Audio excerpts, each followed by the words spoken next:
मित्रों नमस्कार। पटना बिहार से मैं विवेक रंजन सोनभद्र अपने YouTube चैनल विवेक सोनभद्र पर आपका स्वागत करता हूं। मित्रों, आज बात वैसे कंप्यूटर सॉफ्टवेयर कंपनियों की जो भारत की आन बान शान हुआ करती थी, जैसे TCS, Infosys, Wipro, HCL Tech Mahindra आदि। ऐसे मित्रों अभी भी ये कंपनियां काम कर ही रही हैं और अच्छे से ही काम कर रही हैं। हाँ, ये कह सकते हैं कि बहुत अच्छे से काम नहीं कर रही हैं, क्योंकि इनके बिक्री में, रेवेन्यू में अच्छा ग्रोथ नहीं दिख रहा है। नहीं के बराबर ग्रोथ है या बहुत कम ग्रोथ है। जितना अभी ग्रोथ दिख रहा है पिछले एक आध साल में, और जो ग्रोथ में जो वृद्धि होनी चाहिए वो वृद्धि नहीं हो रही है। तो क्या इनके दिन लद गए हैं? ये मन में सवाल शायद लोगों को भी आता है, मुझे तो आ रहा है।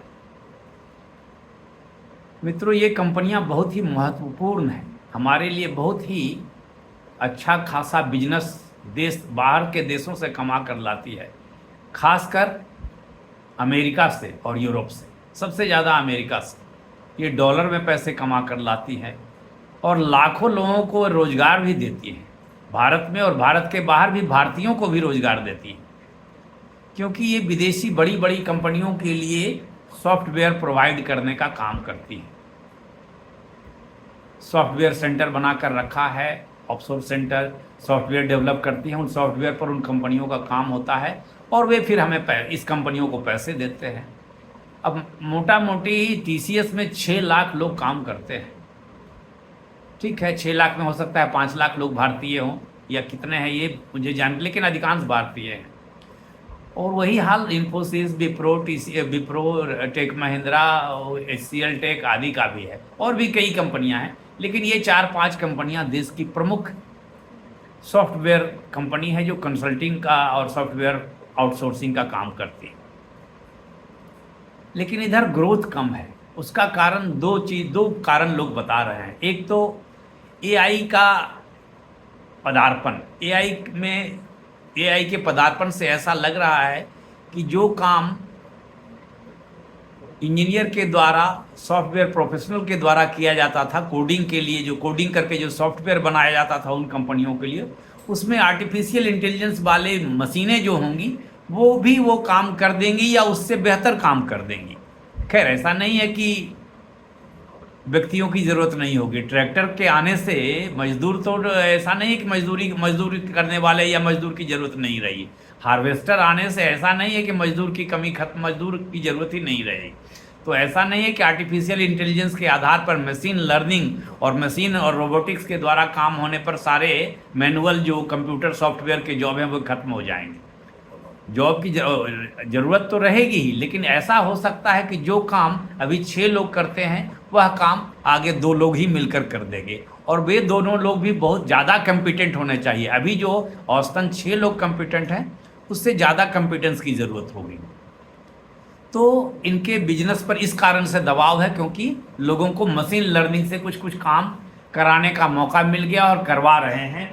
और अब बड़ी बड़ी कंपनियां अपने लिए ग्लोबल कैपेबिलिटी सेंटर डेवलप कर रही हैं, जो कि उनके घर में ही या उनके सिस्टम में ही सब काम, ये सब टेक्नोलॉजी से रिलेटेड, प्लानिंग से रिलेटेड, रेगुलेशन से रिलेटेड बहुत सा काम खुद कर देंगी, और उसमें मशीन आधारित काम होंगी। और उसमें कुछ प्रोफेशनल लोग भी रहेंगे, लेकिन कम रहेंगे, और रहेंगे भी तो ज़्यादा होशियार लोग रहेंगे, ज़्यादा जानकार लोग रहेंगे। तो यह जो सोचना कि इन सॉफ्टवेयर कंपनियों का काम खत्म हो जाएगा या घट जाएगा, वह उचित नहीं है। ये हो सकता है कि कुछ लोगों को कम लोगों से ज़्यादा काम होगा, ये हो सकता है, और स्पीड से काम होगा। तो जो काम 10 लोग करते थे हो सकता है वे काम 3 लोग ही कर लेंगे, ये हो सकता है। और जो काम मान ली 10 यूनिट काम होता था तो अब 28 यूनिट काम हो सकता है, ऐसा हो सकता है। तो अब लोग बता रहे हैं कि इन कंपनियों को ज़रूरत किस चीज़ की है? री स्किलिंग। जो स्किल है उसको फिर से डेवलप करने की ज़रूरत है, और अप स्किलिंग, और जो स्किल है उसको बेहतर और ज़्यादा ताकतवर करने की ज़रूरत है। तो री स्किलिंग और अप स्किलिंग की ज़रूरत है। और तो ये इनको ज़रूरत है। और जैसे अब इनको एक्सपर्टीज़ डेवलप करना है कि बड़ी बड़ी कंपनियों के लिए ग्लोबल कैपेबिलिटी सेंटर ये डेवलप करके दे दें, उसका प्लेटफॉर्म कि हाँ इससे आधार पे आपका ग्लोबल कैपेबिलिटी सेंटर रहेगा, आप अपने यहाँ से बैठे बैठे ये सब काम आप करते रहिएगा, ये करना हो सकता है। और दूसरी बात, जैसे लोग कह रहे हैं कि इनका ग्रोथ तो घट गया, ग्रोथ तो इनका घट गया है, लेकिन कई जो मिड टियर की, जो मंझोले स्तर की जो भारतीय सॉफ्टवेयर कंपनियां हैं, उनके काम में कमी नहीं, उनका काम तो अच्छा ग्रोथ चल रहा है। जैसे कोफोर्ज एक कंपनी है, परसिस्टेंट सिस्टम एक कंपनी है, इन सब का एम्फेसिस है, इन सब का काम, इन सब के कंपनियों में रेवेन्यू में ग्रोथ है। बड़ी जो 5 कंपनियां हैं हमारी, उनके रेवेन्यू में अच्छा ग्रोथ नहीं है या बहुत कम ग्रोथ है, लेकिन मंझोले वाली जो कंपनियां हैं जैसे परसिस्टेंट, कोफोर्ज, एम्फेसिस, इन सब की कंपनियों में अच्छा ग्रोथ है।